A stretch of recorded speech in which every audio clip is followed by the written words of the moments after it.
আসসালামু আলাইকুম প্রিয় দর্শক, কেমন আছেন আপনারা? আশা করি ভালো আছেন। আমি ফরহাদউদ্দিন আহমেদ বিয়া, advocate appellate division, supreme court of Bangladesh. স্বাগত জানাচ্ছি বাংলাদেশ মার্চেন্ট শিপিং অর্ডিন্যান্স 1983 এর ধারাবাহিক আলোচনার ষষ্ঠ পর্বে। প্রিয় দর্শক, আপনারা যারা মার্চেন্ট শিপে কাজ করেন বা কাজ করতে আগ্রহী, তাদের জন্য আজকের আলোচনাটি অত্যন্ত গুরুত্বপূর্ণ। আজ আমরা বাংলাদেশের মার্চেন্ট শিপিং অর্ডিন্যান্সের চ্যাপ্টার 7 মিনিং অফ শিপস এবং চ্যাপ্টার 9 অল্প বয়স্কদের নিয়োগ সম্পর্কে জানব। এই আইনগুলো কেন দরকার? আসলে জাহাজের শৃঙ্খলা বজায় রাখা, নিরাপত্তা নিশ্চিত করা এবং আন্তর্জাতিক নিয়ম পালনের জন্য এই আইন তৈরি হয়েছে। আসলে চ্যাপ্টার 7-এ কী আছে আমরা জেনে নেই প্রিয় দর্শক। Certificate of competency. এখানে ডিরেক্টর জেনারেল ডিজি শিপিং এর ক্ষমতা এবং সার্টিফিকেটের গুরুত্ব অত্যন্ত সুন্দরভাবে আলোচনা করা হয়েছে।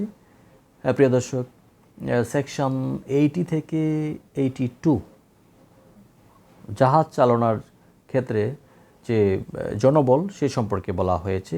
যে কোনো বাংলাদেশি জাহাজ সমুদ্রে যাওয়ার আগে অবশ্যই একটি ম্যানিং সার্টিফিকেট থাকতে হবে।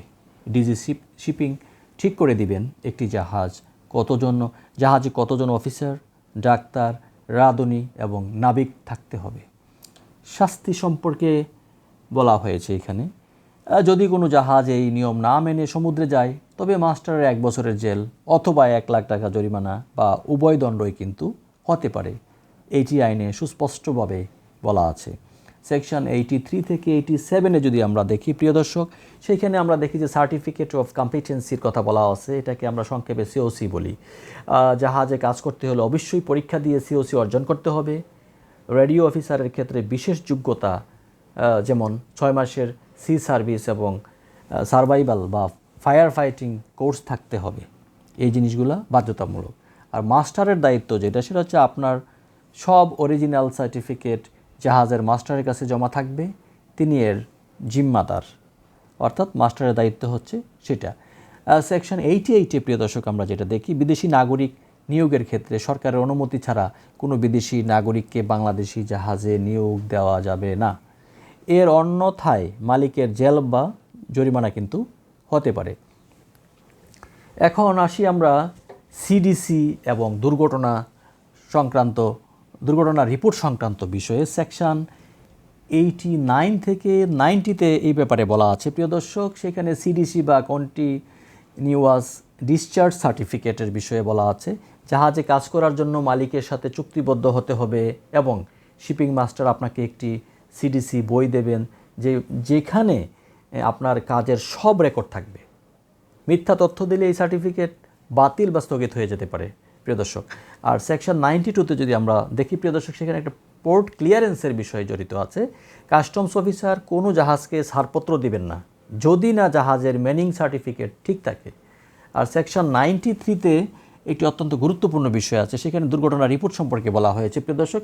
সেখানে আমরা যদি জাহাজে কোনো প্রাণহানি, আঘাত, যান্ত্রিক ত্রুটি বা মারামারি, বিদ্রোহ হলে 3 দিনের মধ্যে ডিজি শিপিংকে কিন্তু রিপোর্ট করতে হবে। আর এটি না করলে বিদেশি জাহাজের ক্ষেত্রে কিন্তু 24 ঘন্টার মধ্যে রিপোর্ট করতে হবে। আর সেকশন 94-এ আমরা যেটা জানি যে জালিয়াতির শাস্তি সম্পর্কে সুস্পষ্টভাবে বলা আছে। সার্টিফিকেট জাল করলে অথবা জালিয়াতির আশ্রয় নিলে 3 বছরের জেল এবং 1 লাখ টাকা জরিমানার বিধান কিন্তু আইনে রয়েছে প্রিয় দর্শক। চ্যাপ্টার 9-এ আমরা যে বিষয়টা জানি যে অল্প বয়স্কদের নিয়োগ সম্পর্কে বিধান রয়েছে। সেখানে কিন্তু সেকশন 98 থেকে 100 এখানে যেটা বলেছে যে বয়সসীমার ক্ষেত্রে 15 বছরের নিচে কাউকে জাহাজে নিয়োগ দেওয়া যাবে না। তবে ব্যতিক্রম কিছু আছে, যেমন ট্রেনিং শিপ বা নিজের পরিবারের জাহাজ যদি হয় তাহলে সেক্ষেত্রে একটু ব্যতিক্রম আছে। আর 18 বছরের নিচে কাউকে স্টিমার বা স্ট্রোকার, কঠিন কায়িক শ্রম হিসাবে নিয়োগ দেওয়া যাবে না। এটিও একটি বিধান। মেডিকেল ফিটনেস সার্টিফিকেট ছাড়া কোনো তরুণকে জাহাজে নেওয়া একদম নিষেধ। এই সার্টিফিকেটের মেয়াদ থাকে 1 বছর। আর যদি এটি কেউ প্রতিপালন না করে তাহলে শাস্তির বিধান রয়েছে। ভুল তথ্য দিয়ে শিশুদের নিয়োগ দিলে অভিভাবক বা মাস্টারের জরিমানার কিন্তু একটি বিধান আছে বা নিয়ম আছে। তাহলে বুঝতেই পারছেন প্রিয় দর্শক, সমুদ্র যাত্রা কেবল রোমাঞ্চকর নয়, এটি কঠোর আইনি প্রক্রিয়ার মধ্য দিয়েও কিন্তু চলে। আপনার সার্টিফিকেট এবং সুরক্ষা নিশ্চিত করতে এই আইনগুলো কিন্তু মেনে চলা সবার দায়িত্ব। আর প্রিয় দর্শক, আলোচনাটি আজকের মতো এখানেই শেষ করছি। আমাদের এই আলোচনা যদি আপনাদের ভালো লাগে, এখান থেকে যদি আপনাদের কিছুটা হলেও উপকার হয়, তাহলে অবশ্যই আপনাদের প্রিয়জন এবং যারা সংশ্লিষ্ট আছেন তাদেরকে এই আলোচনাটি দেখার এবং শোনার সুযোগ করে দিবেন বলে আমি আশা রাখছি। পরবর্তীতে যে কোনো গুরুত্বপূর্ণ বিষয় নিয়ে আপনাদের সামনে হাজির হওয়ার আশাবাদ ব্যক্ত করে আজকের মতো এখানেই রাখছি, আমার কথা আলোচনা শেষ করছি। তো একটি কথা বারবার বলছি, আবারও বলি, দুর্নীতিকে আমরা কখনোই প্রশ্রয় দিব না, তাহলেই আমরা মাথা উঁচু করে দাঁড়াতে পারবো ইনশাআল্লাহ। ধন্যবাদ সবাইকে। আসসালামু আলাইকুম রহমতুল্লাহি আবরকাত।